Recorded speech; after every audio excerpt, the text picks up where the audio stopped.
Hey there, it's me, Jegaysus. I'm sorry if I'm coming to you looking a little off, but I'm in the middle of packing. So, instead of a regular episode of Untracing Trauma this week, I'm going to be filming a music video in San Francisco this weekend. Usually, I like to come in here, have a new guest on, and we're only 4 weeks in, and I was like, I don't have a schedule this time because I'm going to be out of town. Well, anyways, stay tuned for the music video. I'm sure that you'll hear about it in my posts and stuff, and for this week's episode, instead of having on a guest talking about their trauma directly, I thought it'd be a good idea to repost the convention speech that I gave for DCon 2023, where I discussed the differences about how I found out I was asexual and what kind of sexualities there are out there within this asexual spectrum. I need to get back to doing my laundry, but I wanted to edit this quickly and say, please enjoy this. If you are struggling with your sexuality, or you don't like micro labels, or you don't think labels should apply to anyone at all, which hopefully they won't one day, it should all be based on who you like as a person and if you want to do stuff with that person, right? But I found this to be an interesting topic that I think doesn't get a lot of highlight. Asexuality is out there, but it's only been a term since about 2000. It's pretty new, so you might find a lot of things that you enjoy here. If you like this kind of content, go ahead and like and subscribe, because in addition to my religious stuff and undoing religious abuse, I also have talks about sexuality, and I was a human sexualities major in college, didn't finish, but it's always been something that's a passion of mine, so we can always get into it. Comment and we'll talk. Also, if you need anything from me, you can go ahead and email me at jegaysus@gmail.com. This is also a podcast. So if you want to listen to this on the go, download an audio, do that instead of here, totally get it. I'm available on all podcast platforms. Make sure to rate and subscribe if you're there. And if you're listening from the audio, you can also come to the video. Hi, come over to YouTube. It's just Jegaysus. Lastly, I want to shout out my patrons, specifically my disciples. You are amazing. We're growing slowly. We already have more than 12 disciples. That's right. We have 13 in the disciples. That's one more than Jesus. Take that. Anyway, shout out to you. Firstly, we have Bart, Amy B, Anna S, Arget, Candy, Carol J, Claire W, Claire G, Gina, Heather C, Kat L, Katie Z, Shannon Y, and Sir Kitten. Thank you. You all are awesome. I enjoy our chats in Discord. If anyone else wants to become a part of the member of the community, you can go to Patreon/Jegaysus or look in the link in my bio. I have all that information in the descriptions. I would love to have you join us on our Discord feed. And with no further ado, let's get into this week's non-episode of Untracing Trauma and go ahead with my asexuality. What is it? Why? Who? Yeah. Hello, everyone. Good early morning. Okay, so it's 7 a.m. my time. If I fall asleep on you, just act like nothing happened. Bear with me. Today we're having a conversation on asexuality, specifically how I guess, found my asexuality and what it looks like in a super hypersexual world where all the time you're just shown sex and etc. So I didn't really know where to start because I didn't know where my sexuality started. I only probably found this out about 2 years ago. Now that I'm 32, I had 30 years just assuming that I was allosexual, which is the opposite of asexuality. So it might help to find out what the definition of asexual is. Some people are saying they can see it. Some people are saying they can't. Interesting. Okay, we're going to keep on going. So according to the Oxford Dictionary, the quality or characteristic of experiencing no sexual desires or feelings is the definition of asexuality. And right there, the hang up of no sexual feelings or desire is, I think, very confusing for a lot of people. I know it was for myself.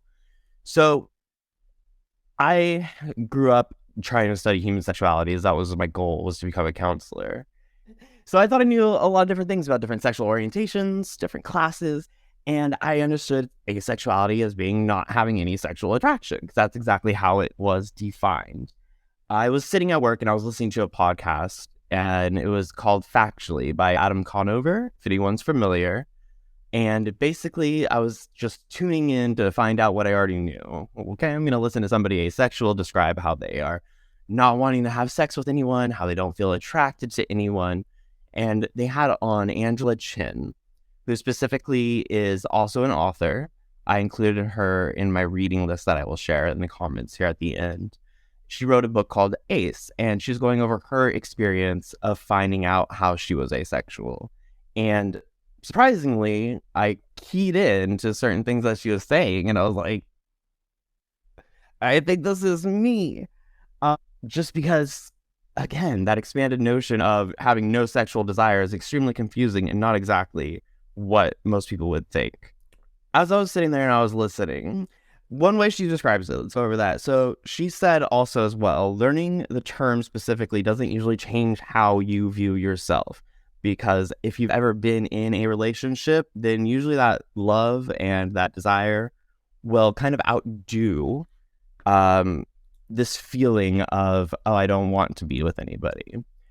So she says specifically, it could be interpreted as a person who hates sex, so therefore you don't view yourself as asexual. And what she didn't realize is that there's a difference between sexual attraction and sexual appreciation, if you will. That key to the understanding that is what can kind of unlock it. So I went back and I started checking for the podcast from 3 years ago, and I noticed it's the exact same author. And I was like, that's crazy. So this one person has kind of changed my sexual revolution. But let's roll it back a little bit to when I was younger. So when I was younger, I obviously am gay.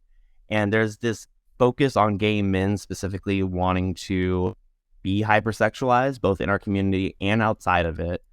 And I think a lot of people play into that. So when I was 18, I was very promiscuous, if you will, going to clubs, going to bathhouses. I got a boyfriend about 19. He's the longest relationship I've ever had of 3 years. So during that time of my life, I was not only in a very committed relationship with my partner, but we were also doing all the explorative things that you'll do in your 20s. We tried open relationships. We would have three-ways. We would do all of these activities that supposedly we were supposed to do according to the mainstream media and what you see in movies. And at that point, I've never once denied sex. I've never once felt like it was something I was forcing myself into, whether that be with my partner or with new strangers. And because I was not sex adverse, which is what most people think of when they think of asexuality, not wanting to be touched, not being able to be turned on by looking at somebody, I automatically assumed that, of course, that was not me. However, I was always in it for my partner, if you will. Especially when we were doing, open relationship, threesome things, it was more so that he could go explore. It was more so that we could spice up our life, whatever it may be. And I think a lot of people get into that trap, even if it's just a one-on-one relationship where you are there to please. And I think this ties into evangelicalism really closely, mainly because we are raised in a system in Christianity in which purity is set up in the forefront and sex itself is seen as a prize. People put this focus on it where if you do everything right, you'll be, I guess, in a heteronormative relationship set up with, the pastor hot wife, right? And God will grant you this amazing sex because you've saved yourself this entire time. And so even when you're not getting it from secular pop culture, you're still getting it from sermons that are preaching at you. This is what it looks like. You're going to have sex, and because you're pure, it's going to be amazing and you're going to love it, and it's going to be the right way to do it.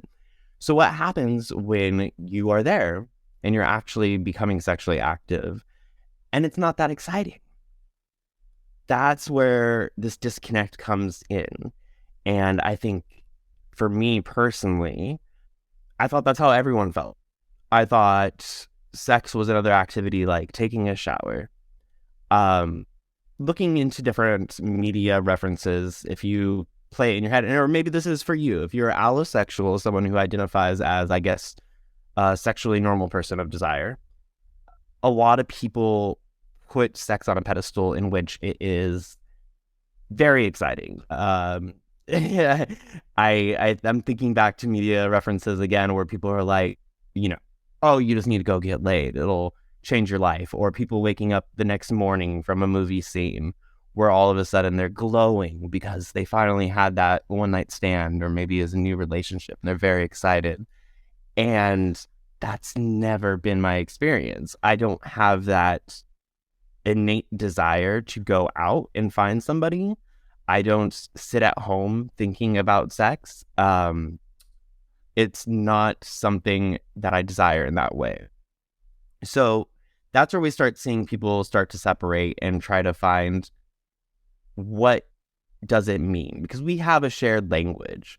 So because we can appreciate, as a human species, aesthetic attraction, for example, if you are a straight woman, you can probably look at Heidi Klum and know that she's a beautiful person. That doesn't mean that you want to have sex with her, per se. It's in a similar vein to that. For most asexual people, not for me personally, and I should probably have clarified up front, I'm only going to be speaking for me on this one because I'm a little outside the norm, even in the asexual community.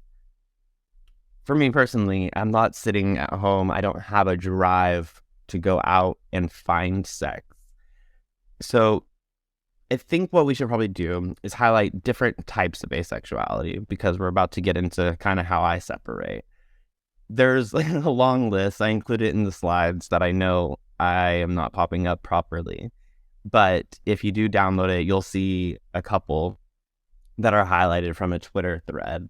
Somebody, for example, who is demisexual would fall under the asexual category. And a demisexual person is somebody who feels attraction only once they are with a person. They feel safe. They know that person. And they develop an emotional bond, an emotional connection that then lets them become sexually interested. It's not like they're going to be walking down the street, see a stranger, and instantly be like, oh my God, I want to go to bed with that person. Whereas allosexual people do. Allosexual people can have attractions to a random person that they consider even ugly, someone that's not aesthetically pleasing. They will feel a physical draw and instinct, if you will, to want to engage in sex.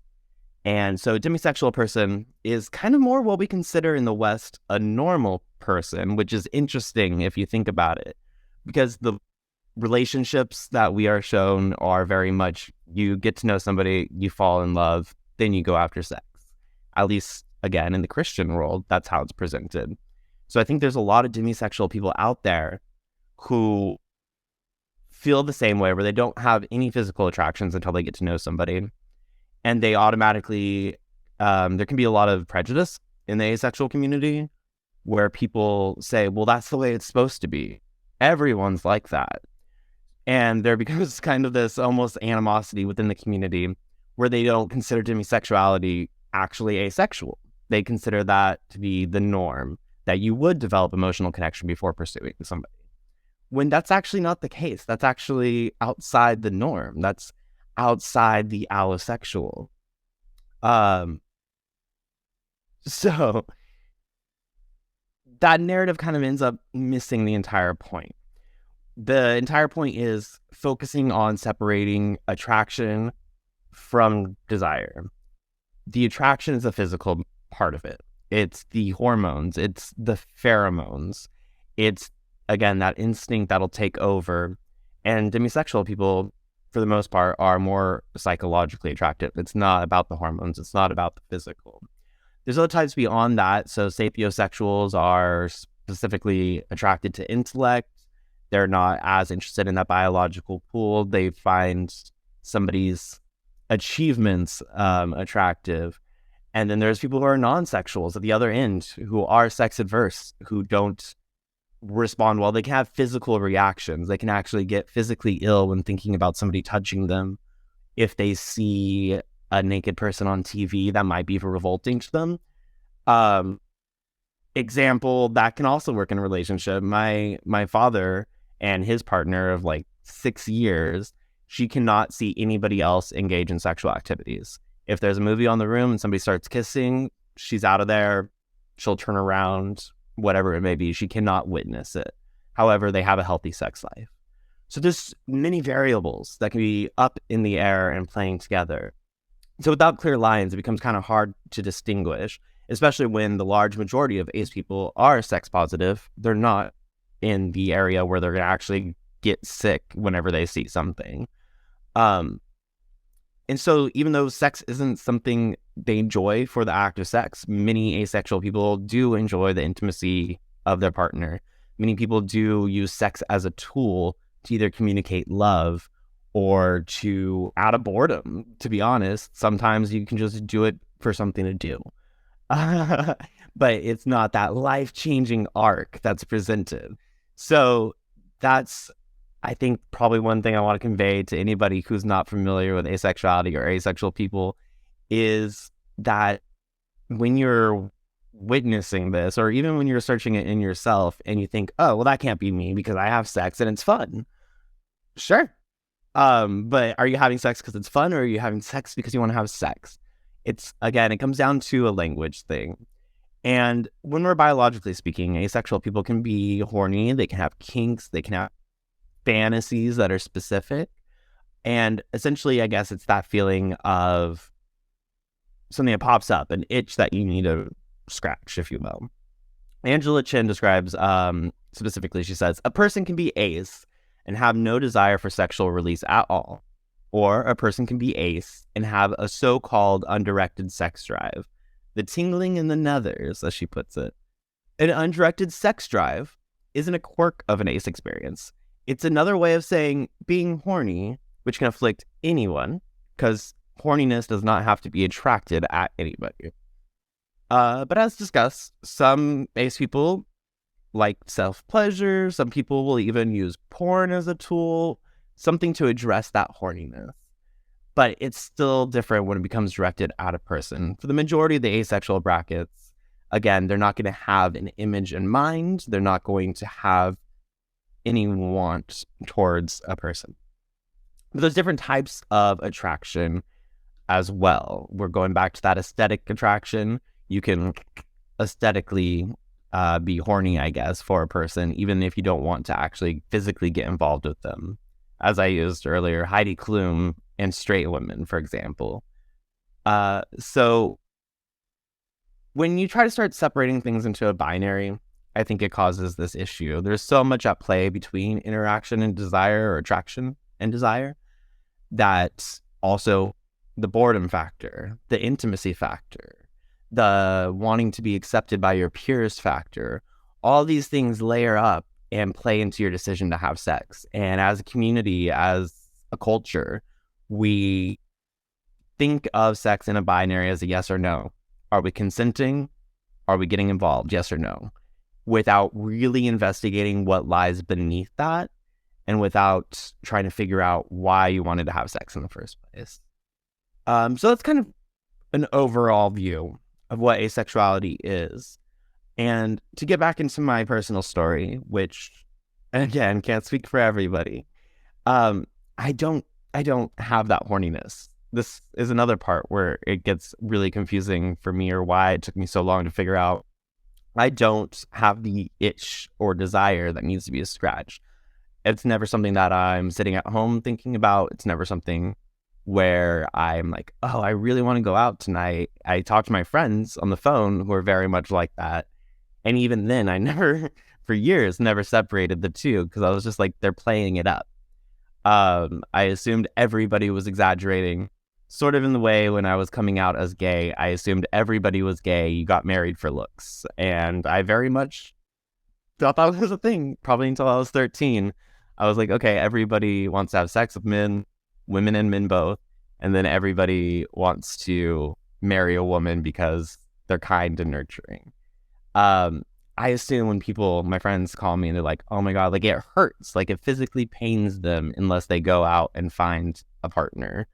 Does it really physically pain them? Probably not, but it feels like that, I guess, to allosexual people. I'm assuming, I'm trying to go off with what you guys say. But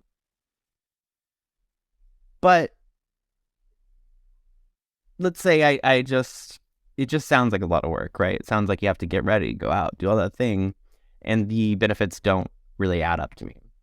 However, I do still have that aesthetic attraction, and what happens is I can be sexually attracted to complete strangers. I will be walking down the street and ta-da, like there's somebody I'm interested in. I'll know instantly that I want to pursue them. But what that actual desire is kind of hard to explain. So there's an ACE researcher, Andrew Hindler, and he explains why this is such a phenomenon in terms of trying to explain asexuality. And the way he puts it is people who have never felt sexual attraction do not know what sexual attraction feels like, and knowing if they have it or have ever felt it can become difficult. And that's the problem, is we're asking asexual people to describe something they've never felt. We have to ask them to put language and terms to something that they don't understand. And it creates a little bit of a divide, but it's also why this is still seen as a newer community, I would say. Asexuality as a community and being added into the queer LGBTQ umbrella is only around from the year 2000. That's when we first see it starting to come up with activism. And prior to that, obviously asexual people existed. Marilyn Monroe, for example, has many journal entries about her not feeling any kind of attraction at all and just being put off by the idea entirely, if you will. So it's been around, but it's hard to describe what you don't know you don't have. And because I feel all the first parts of sexual attraction, I see the aesthetic, I feel that physical pull, I can even want to pursue that person to have sex with them. When I actually get there, I don't. I get to the actual day of, I get to the location, and then I'm like, well, I'm done. I've done all the work. It's the work that's exciting to me. It's the chase that's exciting to me. It's the curiosity of, can I win? Can I get this person's attention? Can I get to know this person? Can I find out what they look like naked? Like, none of those things put me off until I actually get up to the act, and then I will participate 9 out of 10 times. But I don't want to be there. I get bored. My mind starts wandering, I should say. And I always thought that was a internal trait. I thought that was a me thing. I thought that meant maybe I was slutty and I was only interested in just getting numbers, right? Especially in my younger 20s, especially living in Los Angeles. But as I got into a relationship, as I grew older, I realized that those things have words, that not being interested in the actual activity, even if I can participate, it feels good physically, it's great to love my boyfriend, whatever it may be. Those are still different than wanting to have sex. Those are different end goals. So if we want to relate it back to why that can be a problem, it relates back to compulsory sexuality. This assumption that everyone is sexual. The sexual is the norm. I don't know if anyone's familiar with heterosexual compulsory, where people follow into being straight because it's easy.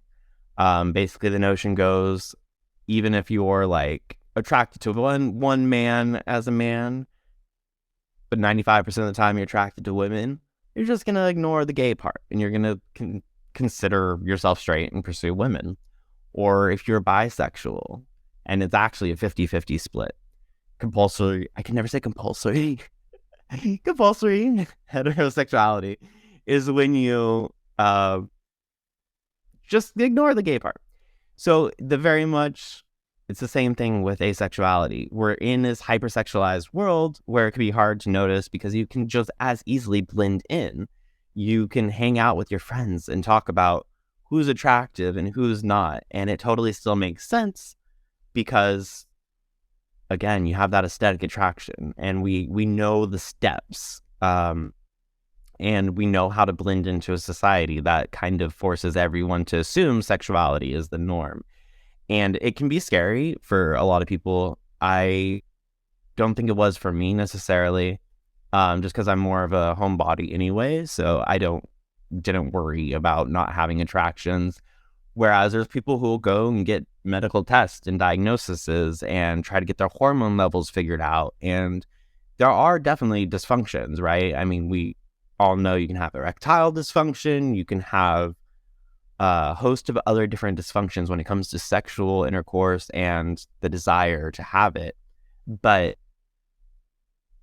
most of the time, if there's like, say, a psychological thing going on, somebody's psychologically ace, they're still terrified because society has shown them this picture of this is what you should be. This is what you should pursue. And that only becomes worse in men, in cis men, in trans men. Both have societal pressures of what it means to be a man. And because in the US especially, but Western world in general, we put men and virality up on the shelf, where a man has to be a hunter, an aggressor. They need to be wanting sex at all times. Any movie that you've ever seen, American Pie, any, I don't know, teen comedy, all you hear is sex, sex, sex, and men wanting it and needing to lose their virginity to get the approval, usually, of other men. I think we'll get into that a little bit later, but it creates problems on both ends of the spectrum. Needless to say, I sit around and I've watched all these growing up and I just fall into line. I assume that is also me, that it must be the norm, that must be what I want, and we're going to go after that. But at the same time, I figured they were all exaggerating. When my friends would talk about sex, I figured they're just like the people on TV, you know, hamming it up, just making a joke about like, I don't know if anybody is aware, but blue balls don't really exist. Like, there's a 1% category where you might actually have that.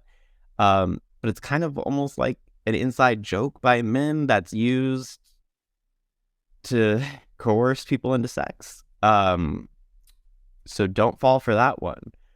But it's exaggeration. And I assume all sex, all horniness, all feeling of needing to go out and get laid was an exaggeration.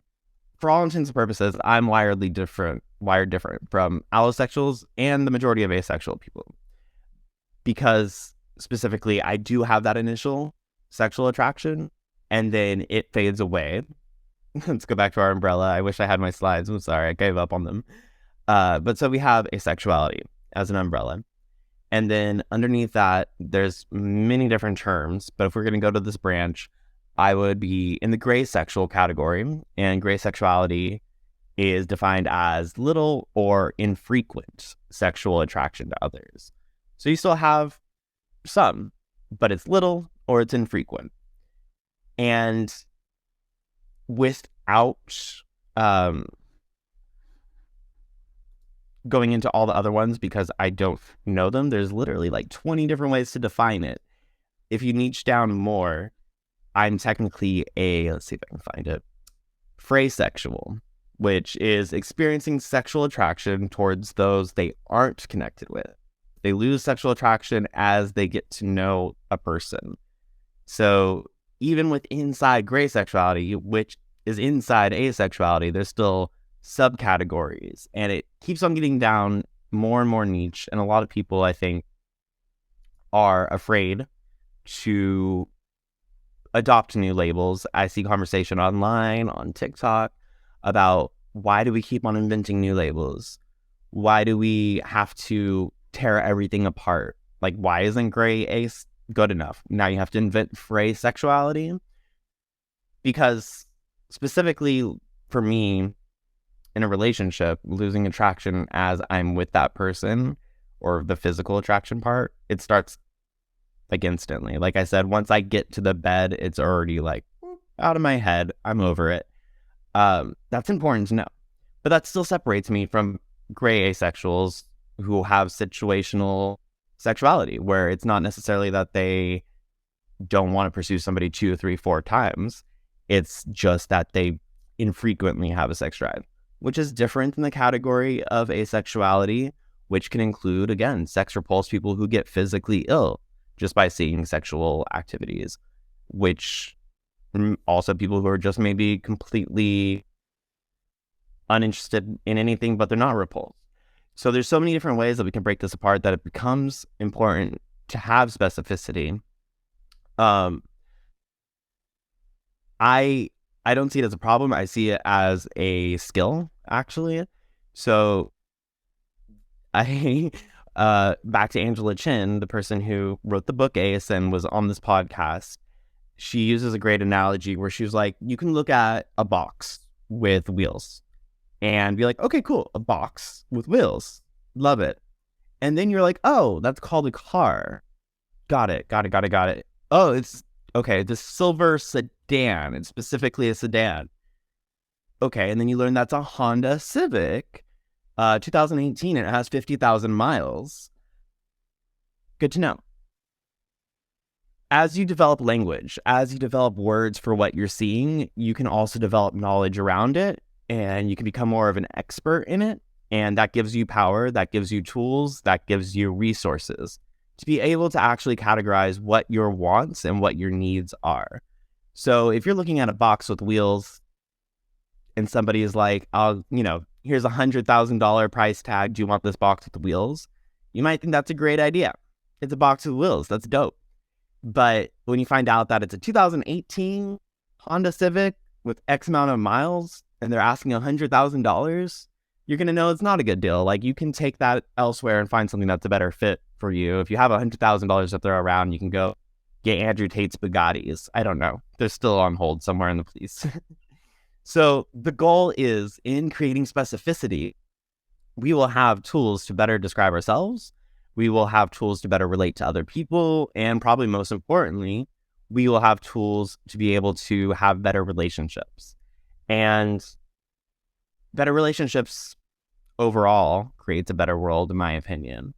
But becoming an expert at describing your own emotions should be the goal. So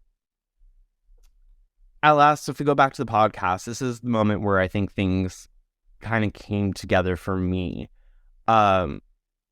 She started describing, the frustration she had of not understanding what other people meant when they were using the word horny, and knowing that they wanted sex without having any person that they knew they wanted to have sex with. Again, going back to that example of people who sit at home and just know they want sex. So they go out to the club to find a partner. They know that they're going to get ready, go out on the night in town because they want to have sex that night. That feeling didn't exist for her. And it was at that moment, listening to the podcast at work, ironically, I realized that's not me either. I've never just been sitting around doing absolutely nothing, being like, oh, today is the day. Never. So it was in that moment that I was like, whoa, because especially being, I guess, in my 30s, I'm home a lot more. I'm not out meeting people where all of a sudden that initial attraction kicks in before I get to the stage of not wanting to have sex with them. So it's very easy for me to stay at home 3 weeks in a row and never go outside. I'm very much a homebody. And during that entire 3 weeks, I will not have that attraction that so many people describe. So after I allowed myself to really break into that, to really understand what that might look like versus what I was expected to do, it's allowed me to find, I guess, a new path in life, even though I don't know what that is, even though it's still very new. And it's kind of interesting because here I am talking about my story when I'm not an expert in this. I'm barely learning about it myself, but hopefully that kind of shows other people how they can kind of go about the process too, if they need to. But I don't know what asexuality will look like in a future relationship, for example. If I find a partner who's more sexual than I, that's going to be great. But I don't necessarily fear it in the same way that I might have used to. And that's good because it will help the relationship in the future. And if you think about relationships, it's not that different with allosexual people, right? There's always going to be kind of a sexual imbalance. You're never going to find two people who are perfectly matched, who want the same amount of sex at the same exact time of day, same number of time of weeks, right? It doesn't matter if you're newlyweds or if you are married for 40 years. There's always going to be kind of a power imbalance. I wouldn't say power imbalance. That's the wrong word to use. But there's going to be one who's a little bit more sexual and one who's a little bit less sexual. So it's understanding those fluctuations that can help you in a relationship and knowing that you have a different sexual language entirely from what people assume is important for things like consent. It's important to be able to describe what you're comfortable with and what you're not. And having that up front is hopefully going to help in a future relationship that I have. Because if I had known back when I was in my last long-term relationship what I know now, I wouldn't have beat myself up so much for not being attracted to him. Because after 3 years, the fact that I wasn't feeling attracted to him, I thought was very much just, what's called bed death, that I was just over it, that there was no love there, because people equate sex and love all the time. And that's not the case. In fact, the case is that I loved him so much that I would be there to interact intimately, whether I wanted to or not, that I wanted to give him what he wanted. And so it's an entirely different way of viewing that. Whereas I was beating myself up thinking I didn't love him at all the whole time, I was actually from day one not interested, because that's not in my wiring. So it would have changed the relationship, because I wouldn't have put all that on him. I would have been able to have the language to describe that to him. It would have been healthier. It would have been better for everybody involved. And like, I'm glad it's over. It's a relationship. We weren't good together. It wasn't going to work anyway. It wasn't just the sex. But hopefully it shows like how you can actually take these words and take investigating and thinking about what you actually want into a relationship.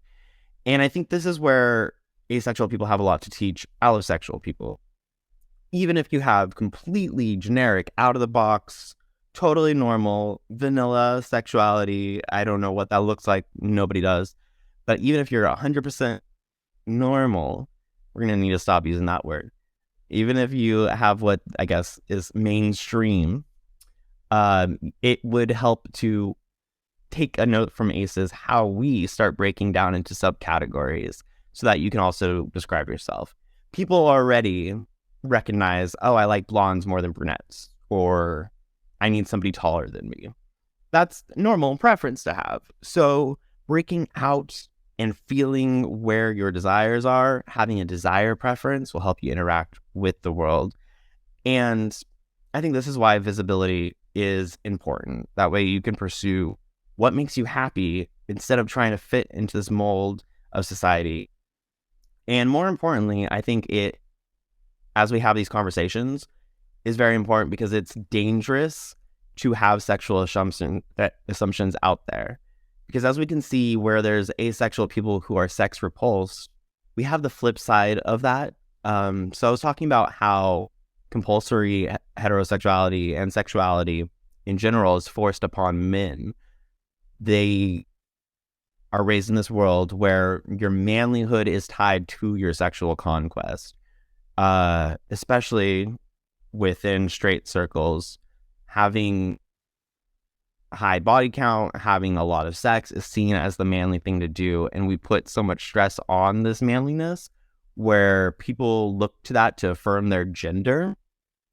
It becomes dangerous because we then see people like incels, people who, unlike aces, are involuntarily celibate and are choosing to be celibate, but they feel as if they are owed sex. And it's the same mindset, even though they're very different things. It's this need to fit into society. So where asexual people, for many people, just go along with what they can because they're not sex repulsed. They will try to fit into society, try to join their friends in these sexual conquests, find a partner, continually push themselves into places they may or may not be comfortable in because they want that regular approval. They want that nuclear family. They want their church to provide them that regular structure they're looking for of finding a wife. And then on the flip side of that, we see the dark side where looking for that approval and looking for society to accept you becomes violent, where it becomes something that's owed to you, where incels are born, really. And so breaking this apart and looking at it closer on every side of the spectrum hopefully can start putting a stop to that. We can talk more honestly about what it is. Hopefully people don't die because of incels. It's a weird way to end the lecture, but I think that's where we're going to stop. Just hopefully that you think about that a little bit more. And then I'm going to jump back into the chat here and we'll go for a Q&A. And someone said aromantic. So I didn't even get into romance, desire, sex, all different things. Attraction, aesthetic attraction. Layers again. So somebody asked, are you alloromantic? I am. Technically, I would be homoromantic, which is why I still identify as gay. Because when I do desire a romantic relationship, it's still with men. When I have aesthetic attraction, sexual or non-sexual, it's still towards men. Trans men, cis men, what have you, I still identify gay in that way. So I just wanted to clarify too, there's a difference between romantic love and sexual desire. And when you start adding those subcategories into the other subcategories of what it is to be asexual or allosexual, then we can start getting into other ones. While I look at the chat here or get some Q&As ready, I'll read you some other fun ones. So there's cupiosexuality, which is not having sexual attraction, but desiring a sexual relationship. There is aseflux, which is your sexual attraction fluctuates, sometimes ace, sometimes allosexual. There's apotheosexual, which is no sexual attraction whatsoever. That's the sex repulsed group. Lithosexual, someone who has sexual attraction, but does not want it reciprocated. And not all of them desire a sexual relationship. There's catasexual, someone who identifies as ace due to trauma. Only survivors can use that term.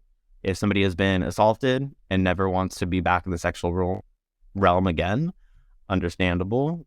That is catasexual. Catasexual. But that's just, again, there's like 30 different ways to break that down. And that plays into being homoromantic or alloromantic, which is just like having a normal romantic desire. You know, you can be biromantic, heteroromantic, homoromantic. It's all the things that you can add together. Thanks so much. I found Decon because of your YouTube shorts. Oh. Did discovering you were ace help you to understand and relate to other people better too? Family, friends, etc.? No, it's made it more confusing. Because I think finding out that I was asexual and, like, for example, I didn't even have a word for my type of asexuality until I was preparing this presentation, right? So for probably about 2 years, I've identified as ace, but I didn't know there was a word to specify what kind of ace I was. So I think I spent a lot of time talking to friends, not so much family, but talking to friends, going over their sex life, going over their desires in the past 2 years, where I was really kind of just confirming and checking in with myself. I was solidifying what it meant if I was ace, and trying to understand if they did have different feelings. So I wouldn't say it helped me relate to them better, but it did give me the language to be able to investigate what I was feeling, if that makes sense. So I was able to have those conversations and be like, yeah, that's not me. Whereas before I probably would have been like, yeah, I had 3 times as much sex as you, so obviously I'm a sexual person. No, it just gave me more room, I guess, to understand. For the one about trauma, could that be talked about around certain sexual acts? So I don't know if there's specific words for it, as the branch is just like heterosexual, but yeah, I think that falls into just like a PTSD response that would definitely play into your sexuality. So there's certain acts that you don't want to do. I think that's not always trauma-based. I think that's very normal. That's a healthy boundary for you to know. But it can be trauma-based for sure. And I don't know if there's going to be certain words for what you will or won't do. I know like there is in a way, but it's not trauma-based in the gay community. For example, you have top, bottom, versatile, switch in terms of sub and doms, and then you have side. And aside just means that you have no desire to do anything but stuff, if you will, to get crass. Not giving, not receiving, not touching, not anything, and that's aside. So there's probably a word for it when it comes to trauma response for each act, but I wouldn't know it, obviously. I'd have to take some investigating on there. Thank you. I'm queer, aromantic, and I'm attracted aesthetically and other things, but not sexual. Yeah, and it's just, what is sexual desire? I think there's so much more work to be done in finding out all these different aspects, because for so long, obviously allosexual people have been in the forefront, and no one understands what desire is, because it's like, the way I would relate it to is the whole thing of, if I see red and someone else calls something red, are we seeing the same color, or how we've been taught to say that's red? And that's exactly what sexuality is. You can sit in a group of 5 people and be like, wow, Tom Cruise sliding in on his underwear is super hot. And everyone could be like, yeah, that was a great scene. He is 20 something. He's good looking. He's going to become a famous actor someday. All the girls are going to want him. All the guys are going to want to be him. And much in the same way that there's usually like one gay boy sitting in the corner being like, oh, wow, all the girls want him and all the guys want to be with him. Why do I also want him?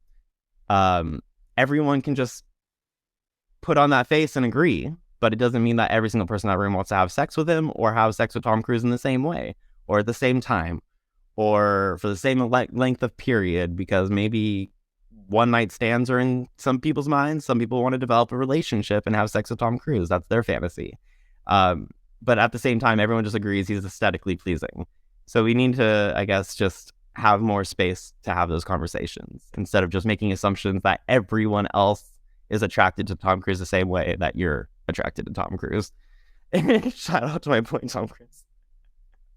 He's still a Scientologist, so I wouldn't give him that much room.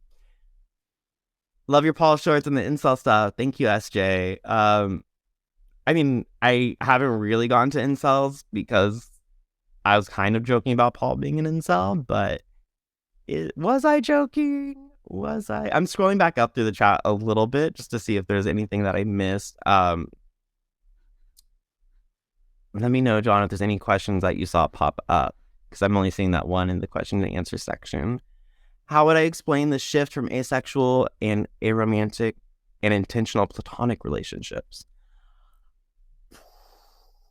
Well, so here's the thing. I've been single since I was 23. So I've almost been single for 10 years. So I don't think there was single for 10 years, only realizing I'm asexual for the past 2. So I don't think there was a shift from going from romantic and sexual relationships to platonic relationships. It's just more so that I went from being in a 3-year relationship to being single and just never having a boyfriend again. And that was for a lot of reasons. I was drinking at the time. I didn't have time to devote to a relationship when I was sick and my disease. And then, there's pandemics happening. And now that I'm sober, I'm still trying to figure out health things that aren't my alcoholism. So there was a long period of time where I didn't have to think about my sexuality, and platonic was just the normal, I guess, default reaction. So now we'll see, especially because I do still want to pursue romantic relationships. And now I'm interested to see what that looks like, knowing the sexuality about myself, or knowing how I feel, I guess. It's important to have this language to describe ourselves. I thought all girls just hated being girls before I realized I was trans. It's exactly like that. Yes, thank you, Max. It's funny how we assume what our internal dialogue is to relate to everybody else. We just assume, well, this is how it must be for everybody. And like I said, for my story, when I was a kid, or when I was going into teenage years, I just assumed guys hang out with guys, and they talk about how ripped guys are. They, slap each other on the ass, football style. They do all these things that signal a very homoerotic relationship. And therefore, when I was younger, those cues just told me everyone wants to have sex with men. and then they deny it. They have their best friends, I guess, where they have that sexual tension with, and then they date women because that's the norm. And so they probably, at the end of the day, in my head, I was like, they're probably having sex with their best friends and they're just dating women for the emotional relationship. Therefore, everyone's bi. Therefore, I'm bi. And it turned out that no, I was just gay and everyone was just touching each other for, I don't know why. I still don't know. Oh, thanks. There's ins and outs. I haven't been, sober the entire time, Shannon, but thank you. Like I was saying, Ace by Angela Chin is a great resource. Let me throw up my reading list real quick. I have a deconstruction reading list I get from my Amazon storefront. Not like, I wouldn't say bounce backs. What do you call them? I get affiliate shares. If you purchase the book, it's like, I don't know, 10% back to me or something. Also, the podcast that helped me discover my sexuality was Factually by Adam Conover from Adam Ruins Everything. If you've ever seen his show, and that was the episode titled Asexuality with Angela Chin, the same person as the author. And then I just invite everybody to kind of do that on your own, do that research, do that thinking. Even if you are what you consider allosexual, it's important to know, I think, where your desire and where your just regular, I guess, attraction levels are, so that you can better communicate to other people, to your partner, what you're actually feeling. And that way you're not damaging your own boundaries, because again, this comes back full circle to consent, to knowing where you're pushing yourself to try to perform, and the performative act of sex, the social act of sex, the I'm in pain and I need comfort act of sex. All these different reasons to have sex should be broken down into knowing what you actually need. That way you're taking care of yourself. And I think that's the most important takeaway from today. So asexual people exist. I'm still figuring it out. We're all still figuring it out. And the important thing to remember is sexuality is fluid. What's true today might not be true tomorrow. Again, when I was 22, I would have considered myself completely allosexual and homosexual and cis male. And now I'm 30 and I'm in the gray sexual category, non-binary and homo-romantic. And as my hormones change, as my attractions change, that could be different tomorrow. So just not limiting yourself and knowing that what you are today can change at any time. And that's cool, is extremely freeing and a part of deconstruction, because other people should not tell you how to live and tell you what the social norms are. So thank you all for being here. Ooh, yay. Yes. Refusing compulsory sexuality. That was on my reading list, and I have not added it to my reading list. But that was going to be my next book that I read. What is your religious belief story, if there is one? Oh, that's a good one. So my religious background, I came from Southern Baptist, moved into a non-denominational space in my teens, and was like studying to be a missionary. That's my religious background. I left the church when I was 15, and a lot of that had to do with when I came out. When I came out, I was 13, and I was forced into conversion therapy. I kind of did a session on that last year, and in that, it forced me to research harder. It forced me to look into the Bible more closely, and at the same time, I was trying to convert my friend from Mormonism. So I started deconstructing just by questions and just by reading. And so I've been out of the organized church for 15 years now. As far as my beliefs, I don't discuss my beliefs. It's a thing. It's a Jegaysus character thing. I do have beliefs, but I don't really go over them to keep my platform as neutral as possible. I like people to be able to project what they would like onto me. And I just kind of keep out of that because I don't want to become a preacher. I don't want to proselytize to other people what to believe, so I don't usually talk about it. Thank you for the question.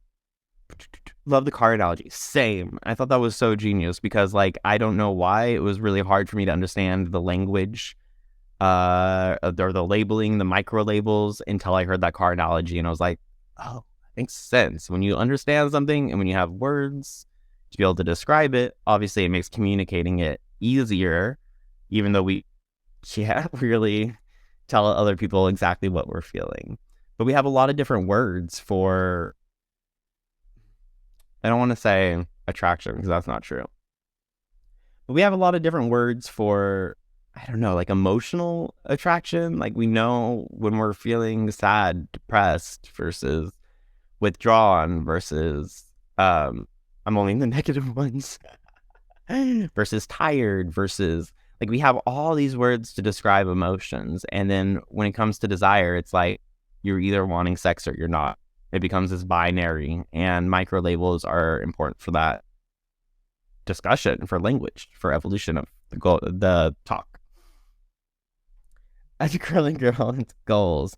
I also have a hair care list in that link I shared. So this is brought to you by Lust, or Love Yourself, Love Your Curls is the brand. Can I just work? Yes. Part of my religion, if you want to join it, is at least 1 hour praying to the Afro every day. And you're welcome to worship on your own time. Oh, that Twitter thread. Let me share that Twitter thread because it can help to find. This is brought to you by Kreia. Thanks, Kreia. It really can help to read through all the different types of things, and then all of a sudden something resonate with you. Like I said, when I was finding that podcast, and it's something I would never have thought about, and then all of a sudden I heard like, wait, like you can just, other people being horny is like a thing, and you can just not be. Once I realized that like that not be was an option, I was like, holy.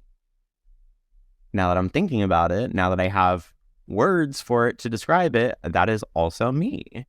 So it's finding those words. It's a long list, and I guess that's the last thing I'll say.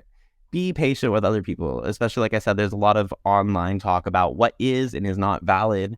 Are micro labels okay? Is the community dividing itself further? And I have this outlook on it for both this topic and other topics, that the more we label ourselves, other people say that it's crazy, whatever, what have you.